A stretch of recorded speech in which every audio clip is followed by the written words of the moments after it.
Hiya folks, how's it going? We're at the end of the week. Congratulations, you've made it, you've made it, you've made it. If you are working over the weekend, then please do two things. Firstly, accept my severe apology that you are, working over the weekend. That really, really sucks. And number two, please accept my thanks for helping the world go around. And no, I am not ashamed of how bad I am at bolt gun. It has been said in the comments a few times, and I agree, I am not very good at shooters. There you go. I'm an RPG guy, bro, so I like 40k and Doom, so that's why I got the game. Hobby Nightmares time. Let's jump in, shall we? I hope any of you listening to this are having a better day today than you've had over the weeks, because a few of you have had bad days. They've been emailing me, and I've been emailing you back, and we've had a little chinwag. Hope you're all doing well, hope this finds you well, and I hope if you're having a bad day, that I go some way to making it a little bit better. That's why I'm here. Anyway, Simon says, oh, God damn it. Hope you haven't called yourself Simon, just so I say that. But Simon does say, Hey North, I only just stumbled across your channel and think it's a bit of a hoot. Keep up the great work. Cheers, man. I thought this story would fit in nicely to your hobby nightmares. Let's see. I started playing 40k a little over a year ago and fell in love with the look of the story and the Necrons. Okay, or the look and the story of the Necrons. Sorry, me reading at night is not good. So you fell in love with the story and the look of the Necrons. Lovely stuff. After painting up 3,600 points of them and playing Crusade with a great bunch of... 3,600 points when you just started? What's wrong with you? You like bloody Scarface at the end of that movie, with that big pile of stuff in front of you, but it's models. Anyway, after painting up 3,600 points of them and playing Crusade with a bunch of guys who taught me to play the game, I was looking to paint and play something different, and I'd acquired a bunch of Space Marines second hand and started a Dark Angels army, so I wasn't painting just one colour. Okay. That's cool. Let me just, there we go. Just changing the page there, sorry. I joined a slow grow tournament with my Dark Angels, with a different group which started at 500 points, and was meant to introduce newer players softly to the hobby. There was a rule for the tournament that was, Lords of War were not valid to use until 1,500 points, so as not to bully the newer players. To be fair, 1,500 points is a bit low for Lords of War in the first place, to be fair. I had a couple of good games, winning one and losing one, but I'm just in it to roll dice and have fun. The third game was against a guy, let's call him Francis, running Tzeentch Demons. I had Ezekiel, 5 intercessors, sorry Dark Angels people. I had Ezekiel, 5 intercessors, 3 outriders, and a whirlwind. He was running the Lord of Change, 5 flamers, with a pyrocaster, and 10 blue horrors. I asked if the Lord of Change was a Lord of War, which it was not, and we proceeded to tell each other what each of the armies could do. After telling me what the army could do, I was under no illusions, and I knew that I was going to lose the game, given I had nothing to combat the Lord of Change. He got the first turn, and was able to advance and shoot with his flamers, and got the Lord of Change right up into my deployment zone, with what looked like some creative measuring, to say the least. He then wiped out more than half my army with the flamers and a bunch of mortal wounds. Okay, I'm going to say this, if your opponent is able to get models into your deployment zone at the top of turn 1, you need to make sure you're watching how he's measuring. Normally in 40k, even in 10th edition, it's not normal to see people in your deployment zone at the top of turn 1. Alright? So always make sure you're measuring things up properly. He then charged his flamers into the rest of my army, stomping any shooting or charging in my turn. When I asked how he could advance and shoot and then charge, he said that the Lord of Change allowed it. With what I had left on the table, I was unable to do anything and said, well, good game, dude. However, he wanted to continue playing, of course he did, as he said he wanted to play the objective. We played out the full 5 rounds, dude, you're a trooper, as he just stopped attacking me after reducing my forces to just Ezekiel and sat on the objectives while I could do nothing. I felt cheated, yeah, as there is nothing to combat the Lord of Change in a 500 points game without resorting to bringing something equally as ridiculous. I could have brought my Necron army and the Nightbringer, but that would have been unfair to the other players. Given the nature of the tournament, and that the majority of the players were newbies, this guy was only in it to curb stomp newer players. After the match, I looked up the rules for the Chaos Demons, and he had lied about the advance, shoot and charge rule. When I raised the issue with him later, he said it was a genuine mistake. When I spoke to the tournament organiser, he said that nobody liked to play against Francis, as he was known for being a bad sport and pulled this kind of crap a lot, and the only way he could get games was by joining small tournaments. Alright, so I'm going to say this. If you're a guy who resorts to tactics like these, this is what you end up with.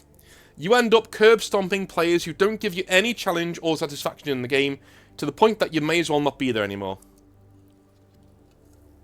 This is what you get. The same issues were brought up by the other players, and everybody started to dogpile in the group chat where Francis was. And Francis said that he did nothing wrong, as it was a legal army and that we were all behaving like children. The tournament organiser said that he would have a private chat with him and everything calmed down. I ended up leaving the tournament and finding a different place to play, as one opened up closer to my home. I also went back to the Crusade group and have been happily playing with my Dark Angels, winning some and losing some. I have now painted up about 3,800 points of Dark Angels since the start of the year, and I am back to painting Necrons. I hope this story was interesting to you. Cheers and have a good one. Cheers, man. Thank you very much. Now, going after newbies, I always think you're either somebody who is anti-fun to the point that you have some sort of, mental issue. If you're very good at the game, or you're good at writing lists and you only go after newbies, you're either one of those people, or you're somebody who can't get games anywhere else because players of a certain caliber will look at you once and go, no thanks, dude. No thanks. I know what this is. This is a hobby shakedown, and I'm not going to be a part of it. Right? Yeah. Anyway. Death Chase says, "Heyo, Exile of the North, the teller of tales." Thank you, mate. "Allow me to tell you one of my own. This story is about the time I brought my friend into 40k. Okay, cool. Imagine this. You're fresh out of the Navy with... Oh, you're in the Navy. What? Well, I hope you're now walking normally. Imagine this. You're fresh out of the Navy with nothing else to do but twiddle your thumbs. What better way to spend your time than to take up that one hobby that your friends play? You notice the many factions of the game and find the one that interests you the most. Necrons. What is it with Necrons today? From the lore, the models, everything seemed perfect. You loved the Catan and the Silent King. What a beautiful large set of models. You definitely were in the Navy, weren't you? Hope they were all standing to attention. You've got your simple silver and blue colour scheme chosen. Alas, you don't know how to play. What better way to learn than a doubles tournament that your friend just invited you to? Okay, that's cool. Cool, very interesting. That is correct. I willingly asked my newbie friend with almost zero game knowledge to a 9th edition 2K doubles tournament.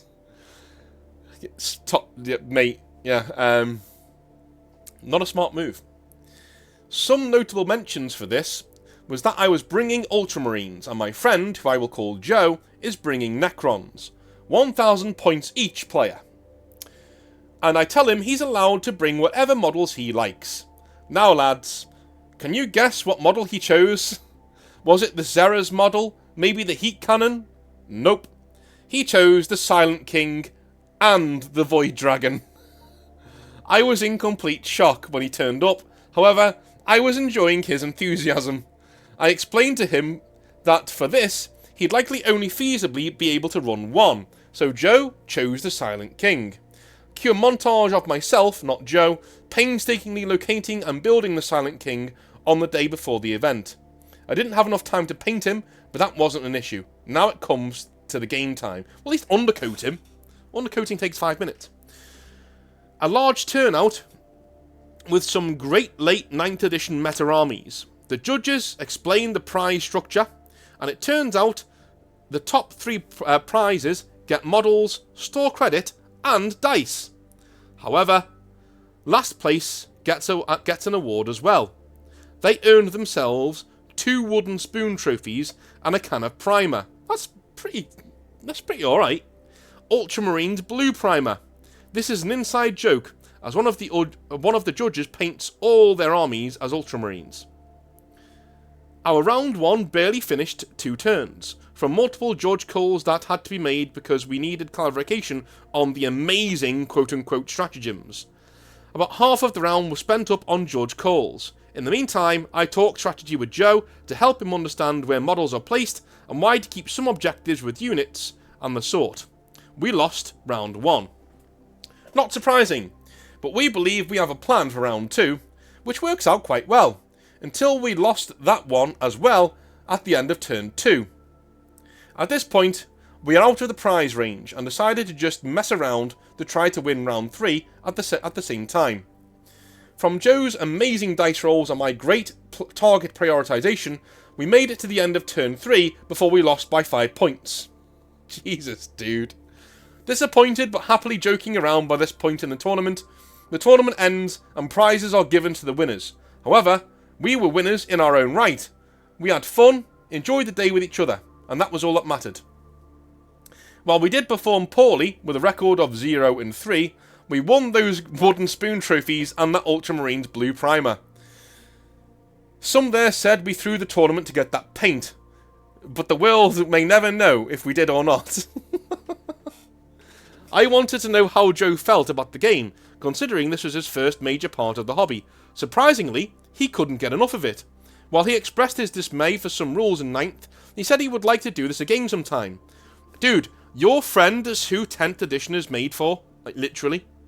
Literally, it's who 10th edition is made for.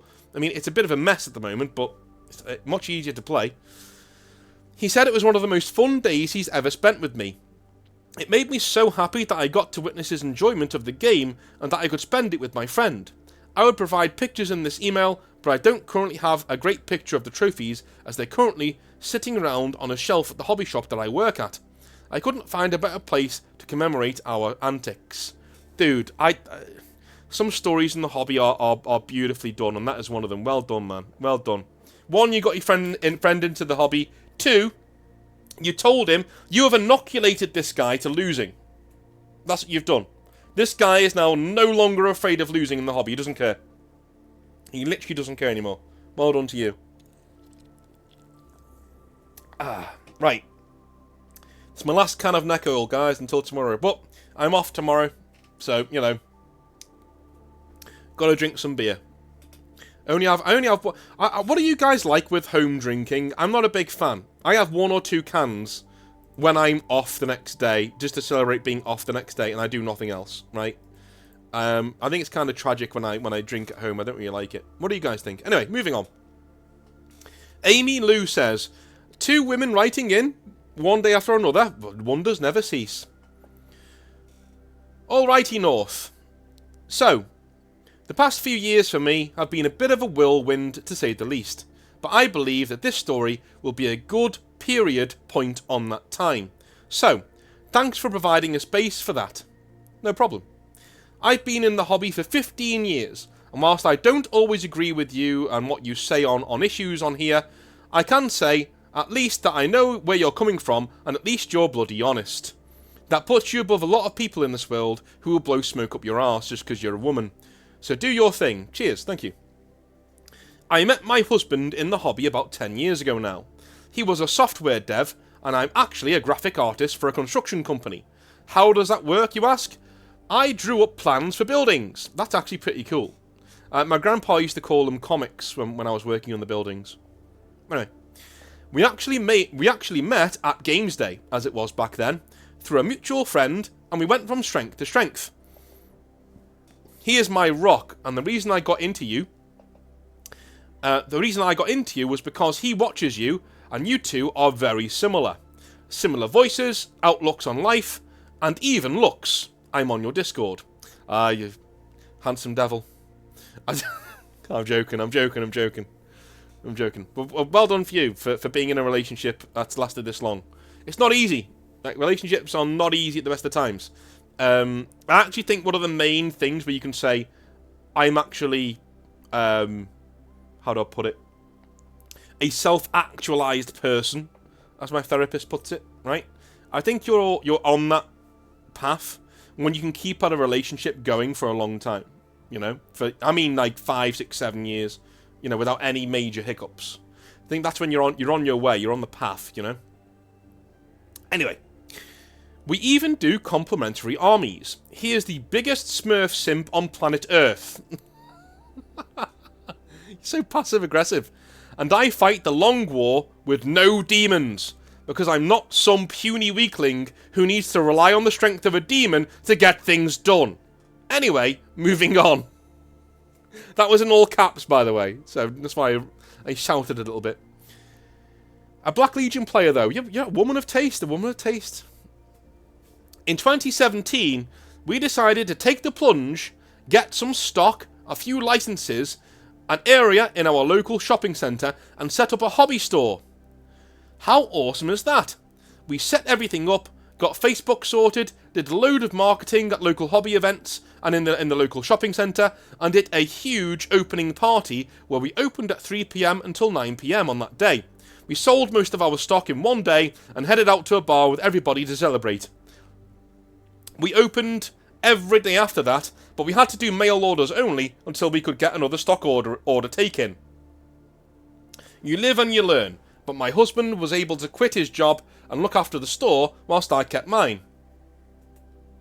Yeah, that is a mistake a lot of people make when they start in their running a hobby store. They don't get enough stock because you don't want to spend that much money. You don't want to spend that much money on a venture you don't know is going to succeed or not, right? So the first stock intake that they get from Games Workshop especially tends to be average in size.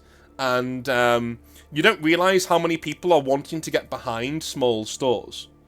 So when one opens up, you all go and you all support it together. If one opened up in my local town, mate, I'd be there all weekend. You know what I mean? First weekend. I'd put money behind that till. We put together a wonderful community of supportive and lovely people who really helped us. We had tournaments, leagues, campaigns, and we'd even get involved with a local league that had teams from each of the big stores playing each other in a best of 5 matches every week in what was affectionately called the Sunday Combat League. We won the league in 2019 for the first time, which was awesome. There are two leagues a year, and our team had come second 3 times. That's a really cool idea. If any of you run local hobby stores, go around different hobby stores and get one team from each, and have like a round-robin tournament where you play in somebody's store every week. That'd be awesome. That'd be great. You can even do qualifying games in your stores and stuff. That'd be really cool. We also were very close with the parents who would come into the shop. There was one time when a kid was being bullied at school and ran away.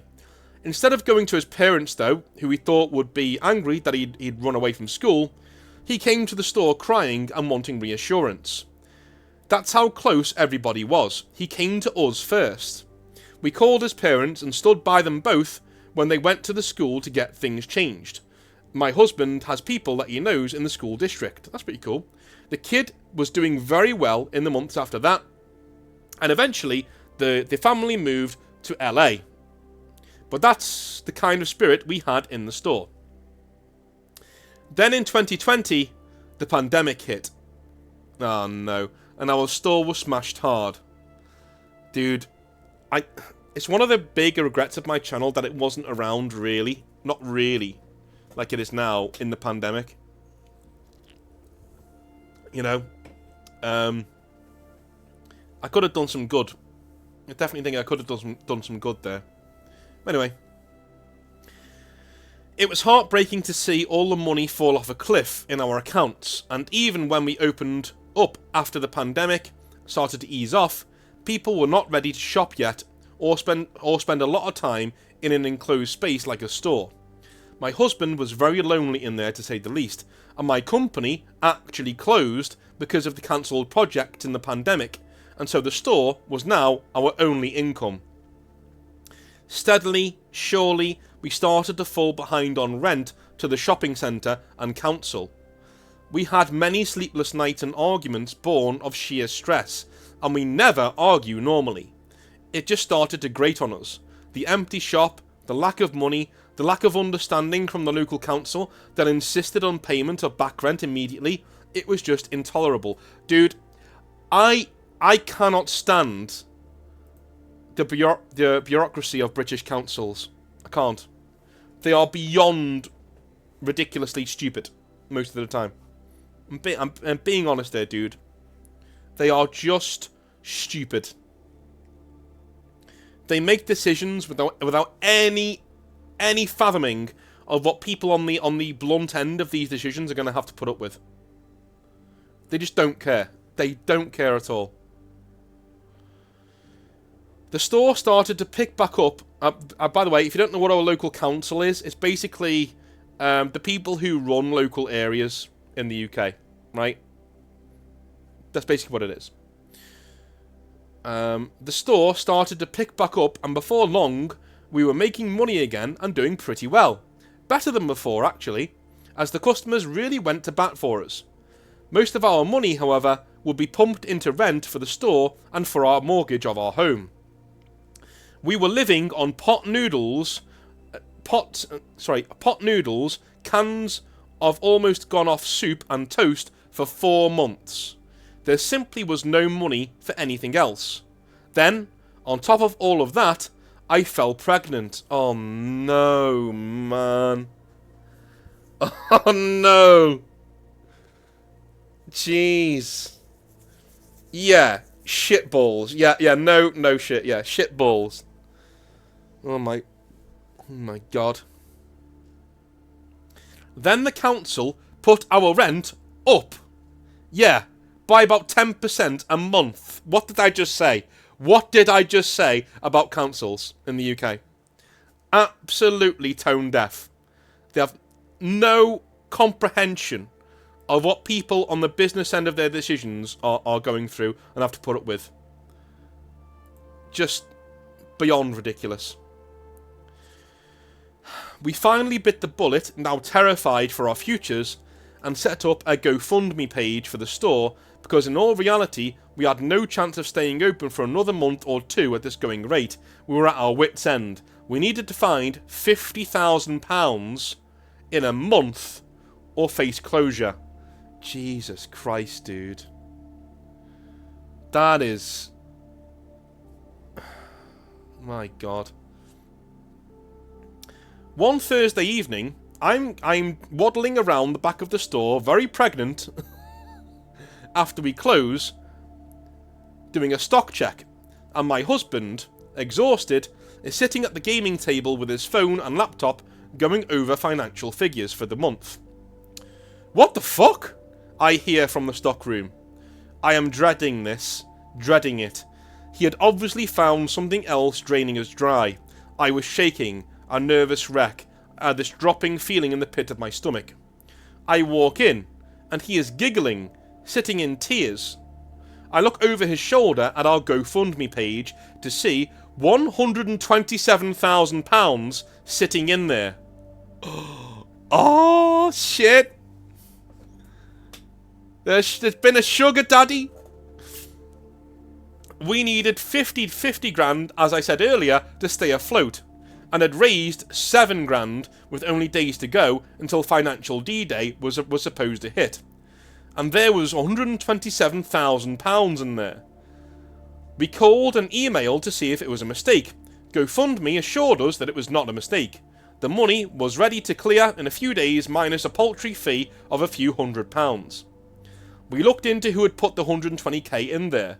There was only an email address and a smiley face with a message. And I quote, "A little thank you for looking after our son, from the Bennett family in sunny LA. Kiss, kiss, kiss."